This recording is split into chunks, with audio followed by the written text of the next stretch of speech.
warahmatullahi wabarakatuh. Kepada yang terhormat Ibu Weni Desti Febrian selaku dosen pembimbing mata kuliah Manajemen Kompensasi dan Hubungan Industrial. Pada kesempatan kali ini, kami akan menayangkan hasil presentasi yang telah kami buat dari kelompok 4, yaitu dengan tema Flexible Compensation. Sebelumnya, perkenalkan, saya Cynthia Devi sebagai moderator berserta anggota kelompok 4, yaitu 1. Saudari Lutfi, 2. Saudari Isma, 3. Saudara Yosef.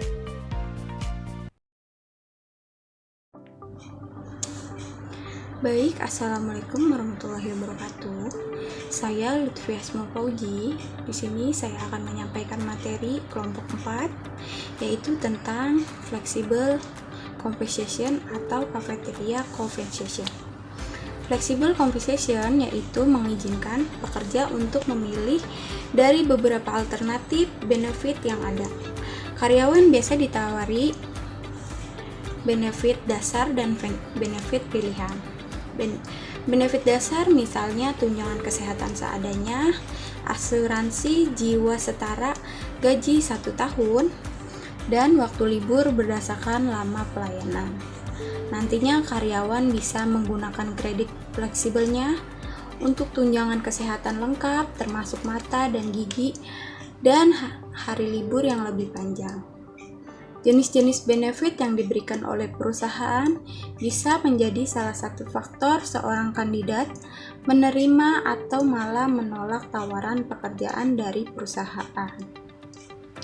Dalam hal existing employees, benefit menjadi salah satu faktor yang dapat menentukan keberlangsungan hingga produktivitas kerja karyawan. Benefit karyawan memang tidak boleh dianggap remeh. Namun bukan berarti sebagai perusahaan kita harus mengeluarkan biaya berlebihan dalam pengadaannya. Strategi ini merupakan upaya untuk menjadikan organisasi sebagai tempat kerja yang menarik, mengurangi turnover karyawan dan memastikan karyawannya bahagia. Untuk organisasi seperti itu, kinerja karyawan telah sangat meningkat, menghasilkan margin keuntungan yang lebih baik bagi organisasi serta pelanggan yang puas. Baik, slide selanjutnya saya akan menjelaskan tentang pengertian benefit karyawan. Benefit atau program benefit karyawan sebuah upaya yang dilakukan oleh perusahaan untuk memberikan kompensasi lebih kepada karyawan. Meskipun terhitung sebagai bentuk kompensasi, benefit tidak sama dengan upah. Benefit bersifat tambahan kompensasi untuk karyawan. Benefit biasanya bersifat non-tunai dan ditujukan untuk menunjang kesejahteraan karyawan itu sendiri maupun keluarga karyawan. Nah, tujuan pemberian benefit karyawan apa sih? Tujuan utama dari pemberian benefit karyawan yaitu untuk memastikan karyawan tetap loyal terhadap perusahaan tanpa harus mengeluarkan banyak uang. Karena benefit bisa berbentuk non-tunai. Saat perusahaan semakin tumbuh, manfaat benefit tidak hanya berkisar pada retaining, tetapi juga bisa menjadi senjata dalam menarik pekerja baru. Selanjutnya yaitu manfaat pengadaan benefit untuk karyawan. Ada 4, yaitu meningkatkan kualitas karyawan yang akan berdampak pada hasil kerja yang lebih baik. 2. Meningkatkan kenyamanan serta keamanan karyawan saat bekerja. 3. Meningkatkan produktivitas kerja. 4. Membantu mengurangi beban stres kerja pada karyawan. Selanjutnya ada tipe-tipe program benefit karyawan, yaitu 1. Jaminan kesehatan. 2. Keselamatan kerja. 3. Dana pensiun atau jaminan hari tua. 4. Akses pemilikan rumah. 5. Family care. 6. Financial support. 7. Transportasi, makan, dan komunikasi. 8. Entertainment. 9. Fleksibilitas dengan tetap memperhatikan peraturan berlaku. 10. Berbagai keuntungan perusahaan. Selanjutnya akan dijelaskan dengan rekan saya. Terima kasih, saya Isma Latifah. Materi selanjutnya yaitu adalah faktor penentu jumlah benefit. Besarnya manfaat yang didapatkan oleh karyawan ditentukan oleh beberapa hal sebagai berikut ini. Yang pertama yaitu pendidikan, pengalaman, dan tanggungan karyawan. Saat pertama kali masuk kerja, perusahaan menilai manfaat yang akan diberikan dari latar belakang pendidikan, pengalaman kerja, serta tanggungan karyawan. Tentu saja, semakin lama pengalaman karyawan, nilainya juga akan semakin tinggi dan perusahaan cenderung menawarkan manfaat yang lebih besar. Yang kedua yaitu kemampuan perusahaan. Kemampuan perusahaan juga menjadi faktor penentu manfaat yang didapatkan karyawan. Jika perusahaan berkembang, maka karyawan juga akan mendapatkan benefit yang lebih tinggi. Yang ketiga, produktivitas kerja karyawan. Perusahaan cenderung akan memberikan benefit lebih untuk pekerja dengan produktivitas tinggi. Sementara itu, untuk yang berproduktivitas rendah cenderung mendapatkan penurunan. Yang keempat, posisi jabatan karyawan. Benefit yang didapatkan pekerja juga bergantung pada posisi dan jabatannya di perusahaan. Tentu saja, semakin tinggi jabatan, semakin besar juga manfaatnya. Selanjutnya yaitu langkah program benefit di perusahaan. Dengan harapan karyawan betah dan dapat bekerja secara maksimal, banyak perusahaan yang juga memberikan banyak benefit untuk dinikmati. Tetapi terkadang hal tersebut tidak berjalan baik atau seimbang dengan hasil yang diinginkan, sehingga ada pihak yang merasakan kerugian. Untuk itu, kita perlu nih langkah cermat dalam memilih dan menjalankan program benefit di perusahaan. Khususnya ketika saat ini pandemi corona mendesak, banyak sektor usaha untuk melakukan banyak perubahan dan penyesuaian. Langkah-langkah di bawah ini bisa menjadi pedoman kita jika kita dan manajemen memutuskan untuk melakukan penyesuaian pada existing benefit atau jika kita berniat membuat benefit baru yang lebih menarik. Yang pertama yaitu pastikan stakeholder terkait satu suara dengan program benefit tersebut. Mengapa harus menyamakan suara dalam menentukan benefit? Benefit ada untuk mensejahterakan karyawan, sehingga wajar jika dalam penetapannya dibutuhkan pendapat karyawan mengenai apa yang paling dibutuhkan dalam meningkatkan kesejahteraan.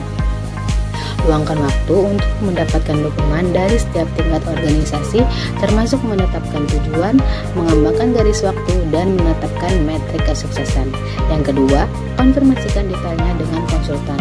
Meskipun secara mendasar pemberian benefit tidak diikat oleh hukum di Indonesia, tidak ada salahnya untuk memastikan apakah jenis benefit yang akan diberikan cocok diberikan karyawan dari segi hukum.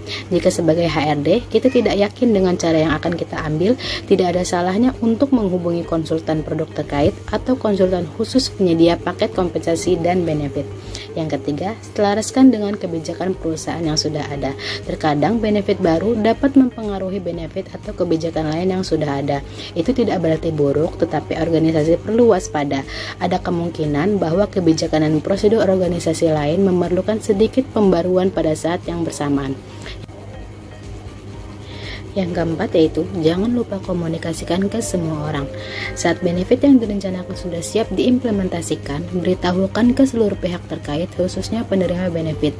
Kita bisa buat dalam bentuk PDF yang berisikan detail manfaat benefit tersebut, sehingga semua orang bisa membacanya kembali di kemudian hari jika lupa. Tidak berhenti di situ saja, komunikasi secara verbal akan lebih membantu karyawan dalam memahami benefit yang telah dibuat. Yang kelima yaitu benefit ambassador. Coba pertimbangkan untuk menunjuk satu atau dua orang karyawan yang memiliki image yang cocok dengan benefit yang kita buat. Misalkan benefit fitness center membership akan diwakilkan kepada karyawan yang terkenal sebagai gym goers atau karyawan yang sering ikut kelas yoga. Karyawan lain pasti lebih prefer bertanya-tanya mengenai benefit tersebut kepada orang yang jelas memahami dan merasakan manfaatnya secara langsung. Yang keenam, review implementasi benefit.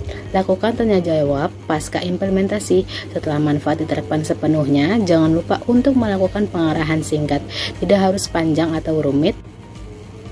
Contohnya, kita bisa saja ajukan dua pertanyaan. Yang pertama, apa yang berjalan dengan baik, atau apa yang akan kita lakukan secara berbeda di lain waktu. Selanjutnya yaitu employee benefit atau benefit karyawan. Apa sih definisi dari employee benefit itu? Employee benefit itu sendiri merupakan keuntungan, fasilitas, dan kemudahan yang didapat seorang karyawan karena bekerja di sebuah perusahaan.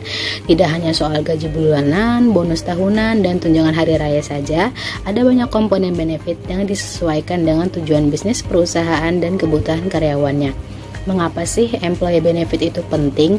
Nah, hasil menarik dari survei yang dilaksanakan oleh US Chamber of Commerce Foundation terhadap pekerja milenial di Amerika Serikat menyatakan bahwa lebih dari 50% berpendapat employee benefit itu mempengaruhi ketertarikan mereka untuk bekerja di suatu tempat perusahaan.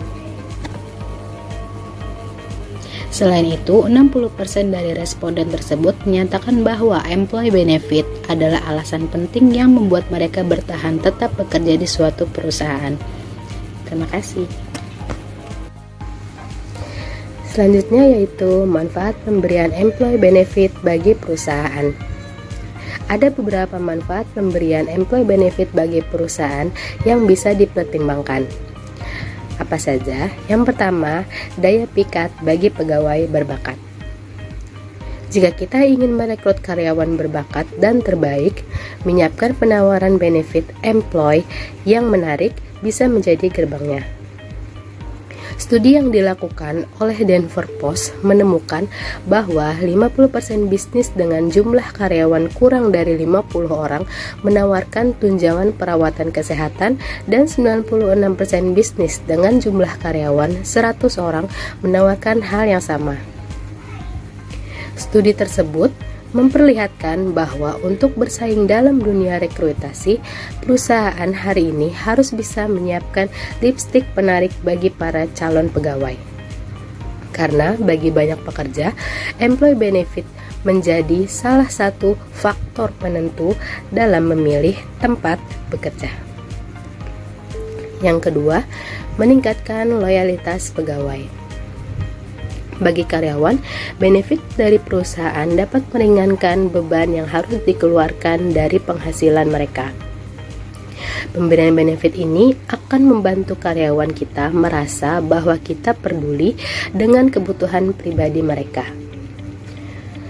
Pada akhirnya, karyawan akan cenderung lebih loyal terhadap pekerjaan dan perusahaan. Yang ketiga yaitu meningkatkan retensi dan menekan turnover pegawai. Semakin betah karyawan bekerja di suatu perusahaan, maka tingkat retensi karyawan di perusahaan tersebut juga semakin tinggi dan sebaliknya tingkat turnover semakin rendah. Employee benefit dapat membuat karyawan terbaik berpikir berkali-kali jika ingin mengajukan resign dan berpindah ke perusahaan lain sebab ia akan kehilangan sejumlah manfaat dari perusahaan yang selama ini telah dinikmati. Yang keempat, menekan anggaran rekrutasi pegawai baru. Proses rekrutasi penggantian posisi dikarenakan pegawai yang mengundurkan diri tidak hanya kinerja dan produktivitas, tapi juga bisnis berjalan kurang efisien. Bayangkan jika tingkat turnover pegawai tinggi, perusahaan harus sering mengeluarkan biaya perekrutan pegawai baru. Pemberian benefit yang terbukti bisa meningkatkan loyalitas pegawai, tentunya bisa menekan pengeluaran rekrutasi tersebut. Yang kelima yaitu membentuk budaya kerja positif. Dalam penelitian tentang menciptakan budaya kerja positif, Harvard Business menemukan dua prinsip utama yaitu memelihara hubungan emosi yang dekat antara rekan kerja dan memberikan kenyamanan pegawai melalui jaminan kesehatan dan benefit tertentu. Sekian presentasi materi dari saya. Materi selanjutnya akan dilanjutkan oleh rekan saya. Terima kasih. Assalamualaikum warahmatullahi wabarakatuh. Perkenalkan, nama saya Cynthia Devi. Saya akan melanjutkan presentasi dari teman saya, yaitu perhitungan employee benefit. Sudah menjadi rahasia umum bahwa menawarkan benefit karyawan adalah proposisi yang semakin mahal untuk bisnis. Pasalnya, Biaya benefit ini meningkat sebanyak 368% selama 14 tahun di beberapa negara besar yaitu Amerika Serikat. Mengingat hal tersebut, perusahaan perlu ekstra menghitung anggaran employee benefit ini. Biaya benefit dapat bervariasi dari satu perusahaan ke perusahaan yang lain. Dan bahkan antar karyawan tergantung pada klarifikasi mereka.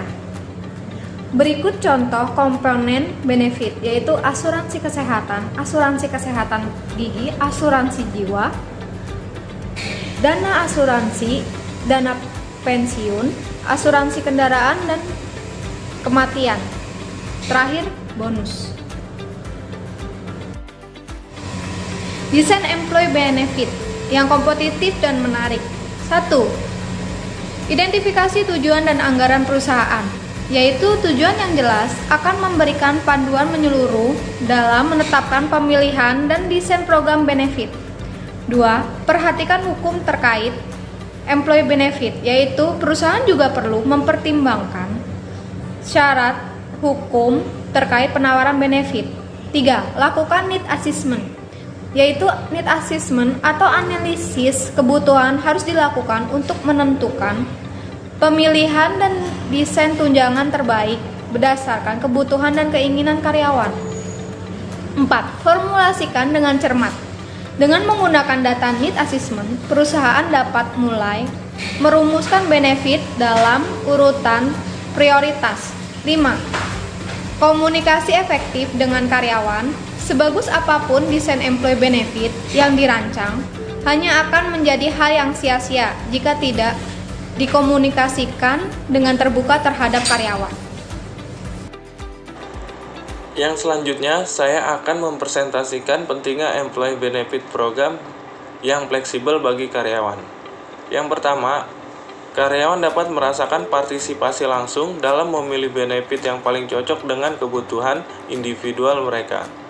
Secara umum, perusahaan akan memberikan benefit dasar berupa asuransi jiwa, asuransi kesehatan, izin sakit, serta cuti. Benefit ini diberikan untuk memastikan karyawan terlindung dari pengeluaran yang tidak terduga. Selanjutnya, perusahaan dapat memberikan pilihan benefit lain seperti financial planning, tunjangan tempat tinggal, asuransi kesehatan gigi, kupon makan siang, atau bahkan voucher transportasi umum. Dan yang kedua, karyawan dapat berbagi generasi dalam lebih apresiasi terhadap benefit yang diberikan perusahaan. Sebagai bagian HR, tentunya kita menyadari bahwa dewasa ini lapangan kerja dibanjiri oleh tenaga kerja usia produktif dari lintas generasi. Ada dari generasi X, generasi Y, bahkan ada juga dari generasi Z. Masing-masing generasi memiliki prioritas yang berbeda. Mereka tentunya akan memilih employee benefit program yang sesuai dengan kebutuhannya masing-masing. Misalnya bagi karyawan yang generasi X, cenderung akan menyukai benefit yang bermanfaat bagi keluarga, karena secara umum generasi ini telah memiliki keluarga. Generasi yang lebih senior tentunya akan lebih menyukai benefit terkait persiapan pensiun dibandingkan generasi fresh graduate. Dan yang ketiga adalah karyawan lebih memahami benefit yang ditawarkan dan biaya yang dikeluarkan. Dengan program employee benefit yang fleksibel, karyawan akan terdorong untuk mempelajari benefit yang ditawarkan dan biaya yang dikeluarkan. Sehingga dalam pelaksanaannya nanti, hal ini dapat meminimalisir kesalahpahaman dan karyawan pun dapat menikmati manfaat dengan optimal. Program fleksibel benefit terkesan mengutamakan kesejahteraan karyawan. Namun, sesungguhnya program employee benefit yang fleksibel pun dapat menguntungkan kedua belah pihak, baik dari perusahaan maupun pihak individual karyawan. Hal ini karena nilai psikologis dan benefit program dapat lebih efektif dan memaksimalkan diperoleh oleh perusahaan dengan hanya membayar benefit yang diinginkan. Sementara itu, karyawan pun merasa diuntungkan karena benefitnya tepat sasaran. Sekian presentasi dari kelompok 4 atas waktu dan perhatiannya. Kami ucapkan terima kasih sebanyak-banyaknya. Wassalamualaikum warahmatullahi wabarakatuh.